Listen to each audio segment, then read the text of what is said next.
சாப்பிட்டீங்களா? Super very good. நாளைக்கு அம்மாட்ட சொல்லி ஸ்வீட்ஸ தர சொல்றேன். ஓகே? எனக்கு கலக்கி நல்லா தூங்குனீங்களா? இல்லையா? எனக்கு கேட்கல. வாவ்! நல்லா தூங்குனீங்களா? சூப்பர்.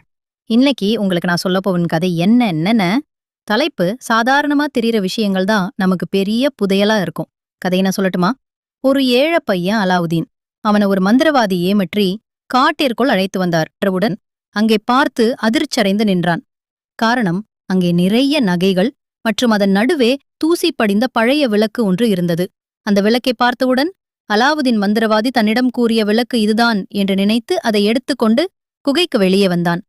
தூசி படிந்திருக்கும் அந்த விளக்கை துடைக்க நினைத்தான். அலாவுதீன் துடைக்க ஆரம்பித்ததும் அதிலிருந்து ஒரு பூதம் வெளிப்பட்டது.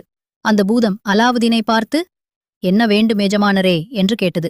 அலாவுதீன் ஆச்சரியத்தில் உறைந்து போனான். "இந்த விளக்கிலிருந்து என்னை விடுதலை செய்ததால் நான் உங்களுக்கு அடிமை" என்று கூறியது. மேலும் பூதம், "அலாவுதீனிடம் உங்களுக்கு என்ன வேலை செய்ய வேண்டும் என்று கூறுங்கள். நான் உங்களுக்காக